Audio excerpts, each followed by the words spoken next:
Jamil Jaffer worked for the DOJ under former President Bush. He is now the founder and executive director of the National Security Institute, here to continue this conversation tonight. Jamil, thanks for your time. First of all, the DOJ has 1 week to really consider what they have to do. They have to go through this affidavit, redact what they want, what they don't want the public to see. Take us behind the scenes, the discussions happening, the things they'll be crossing out. Well, the key to the thing they're going to try to avoid having come out are sources and methods of the investigation. So who said what to whom? How did they obtain the information? Did they use confidential human sources? Did they use some sort of surveillance and the like?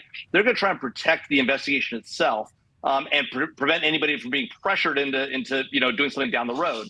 In the meantime, it's clear that the judge wants some of the facts to come out about what was underlying his decision, to demonstrate that there was to determine that there was probable cause to believe a crime had been committed, and the warrant was sufficiently narrow that it was focused on the particular things to be seized and the particular places to be searched. So the DJ's got to be really careful about what they do redact, but also what they don't redact.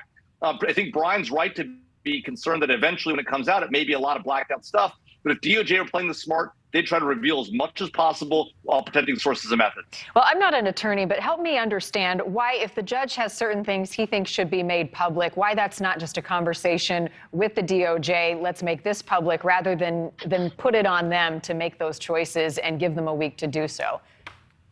Well, typically what happens, Marnie, is that the judge will want the Justice Department's view on what should be redacted. Why should it be taken out? What's the purpose? Is there a source or method the judge might not be aware of?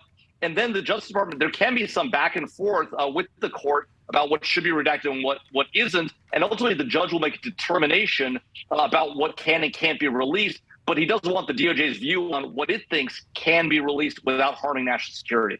So there's a couple of things here to kind of peel back. First of all, depending on what's redacted, what would be the most helpful information in terms of transparency for the public? I mean, is it who they're looking at? Was it what they took and why? What would be the most valuable information that we could learn? Well, as of this point, Marnie, I think we know pretty much what we're going to know about what was taken, because we got that list, that receipt of what they took. There were only descriptions generally. That won't be in the affidavit. What will be in the affidavit is what came before the warrant. What did they know that led them to believe the president was or somebody was engaged in a crime, what that crime was, and what the documents underlying they expected to find there at Mar-a-Lago. So we can learn a lot about what they thought they might find, why they thought that, and the like. And I think that's going to be very helpful to the public debate about whether this was a legitimate search warrant, whether the search was legitimate, and whether any other potential prosecution might be legitimate. And Marnie, at the end of the day, if in fact they do go forward with the prosecution, this affidavit and this warrant are going to be hotly contested. It's going to come out at some point. The Justice Department's already said this is important to the public interest. They should try to figure out how to make some of this public. Yeah, it sounds like the clock is ticking. The judge certainly agrees. Jamil, the former president may release this surveillance video from the search. He wants it out there, hasn't done so yet. What's the upside to him releasing that for him personally?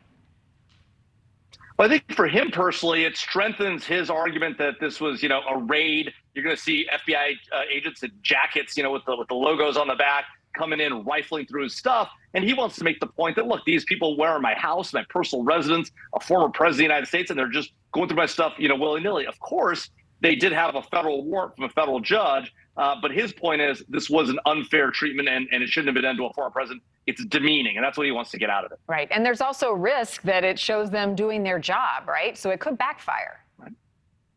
That's exactly right. And one of the things that might be of concern to the Justice Department, and we heard, Brian talk about the fact that identity agents, but don't forget, they're looking at potentially classified material. So they may be flipping through it. There may be highly sensitive material there. One, that might get out publicly. That's a problem. But moreover, if the president's argument is, I didn't take classified material with me or I declassified it, if you see these documents with all these markings on them, that may not help the president's case. Jamil, this is a unique case. The circumstances, obviously the players involved, but is there a larger implication to unsealing an affidavit in an ongoing investigation being conducted by the FBI on other potential big cases that they're working? Is there any precedent here? I think, Marnie, there is precedent for revealing affidavits. It's unusual because typically you want to protect the investigation and the Justice Department will argue for it. But a lot of the things, as you point out correctly, are unusual. The search of a former president's home is highly unusual. The fact that the Justice Department itself sought to unseal the warrant and the return is unusual. It wasn't objected to by the defendant or the perspective or the person being investigated. And now seeking the affidavit is another sort of unprecedented step. And so, we'll see if this comes out. I do think the judge has made clear he wants some of it out there. Some of it will come out. Now, the question is just how much will DOJ redact? How much will they go, as Brian points out, up to the Court of Appeals and try to litigate this? I think at the end of the day, Marnie, though, we are going to see some of this affidavit, and we're going to know a lot more about the investigation when we do. All right, that deadline next Thursday, August 25th. Jamil, as always, thank you. Thank you for watching. Go to newsnationnow.com to find News Nation on your television provider. And don't forget to click the red subscribe button below to get more of News Nation's fact-driven, unbiased coverage.